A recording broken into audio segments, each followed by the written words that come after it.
नारे नारे नारे 10 रुपया, नारे नारे नारे 10 रुपया, ला ला ला ला ला ला 10 रुपया। अरे सैलेश भैया, तोहरा बनिहार के जरूरत बानू। हो देखो ना बनिहार कटनी को क्या होता रही। हो देखो। अरे अरे अरे क्या हवल तू लो? अरे गेहूं कटवावे के बाद तो कटा जाई, पहले रेट बतावा। तू ही बतावा का लेबू।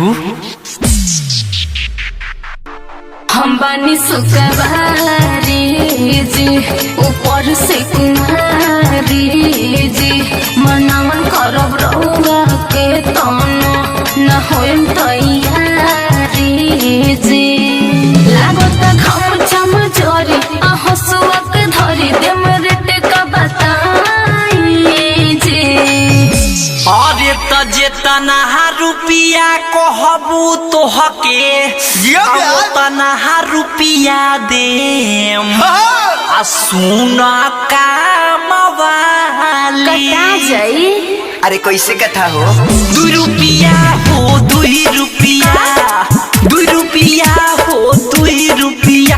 अरे गेहूं कटाई दे हम 2 रुपिया हो, गेहूं कटाई दे हम 2 रुपिया हो। बुढ़ा ढोवाई पौने 2 रुपिया, बुढ़ा ढोवाई पौने 2 रुपिया, बुढ़ा ढोवाई पौने 2 रुपिया। अरे ये मुकेश तन डीजे बजाई तो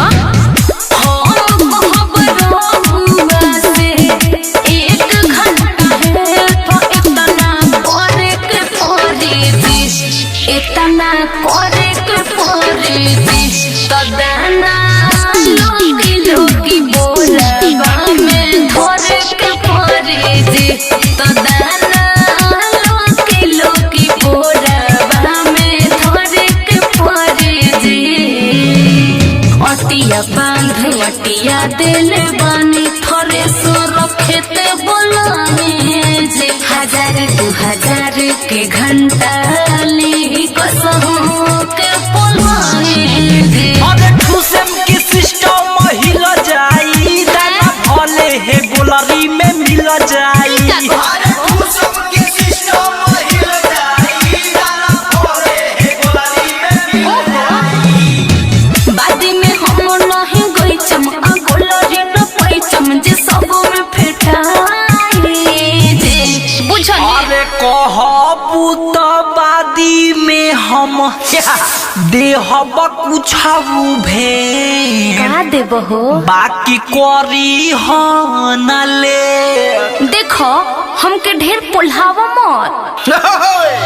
2 रुपिया हो 2 रुपिया, 2 रुपिया हो 2 रुपिया। अब गेहूं कटाई दे हम 2 रुपिया हो, गेहूं कटाई दे हम 2 रुपिया। बोझा बनाई पौन 2 रुपिया, बोझा ढोवाई पौन 2 रुपिया, बोझा ढोवाई पौन 2 रुपिया। अरे अम्मा की चाटी चाटी चटनी रे, गेहूं निहुरी निहुरी कटनी। अरे आमा के चटनी खूब चटलू, गेहूं निहुरी निहुरी कटलू। करत मन ढांचिया के धान राइटर जियर बीजान गईनी, तोहरा के हम तो मान गईनी।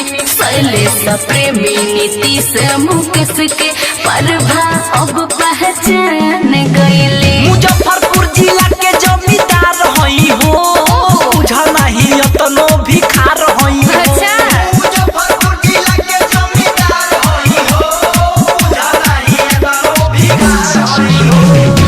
हमरो जवानी न हरापी आ दूसरा से तरपी सब हम बताने जे।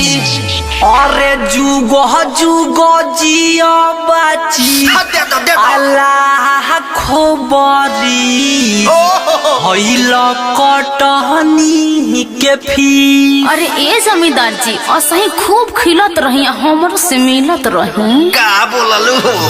2 रुपिया हो 2 रुपिया, 2 रुपिया हो 2 रुपिया। गेहूं कटाई दे हम 2 रुपिया हो, गेहूं कटाई दे हम 2 रुपिया।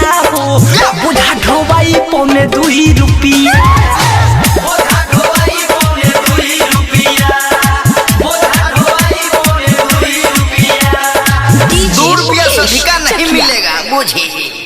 RCM म्यूजिक न्यू ऐप अभी डाउनलोड कीजिए हमारे गूगल प्ले स्टोर से और पाए भोजपुरी लोकगीतों का एक से बढ़कर एक ऑडियो वीडियो सॉन्ग बिल्कुल मुफ्त।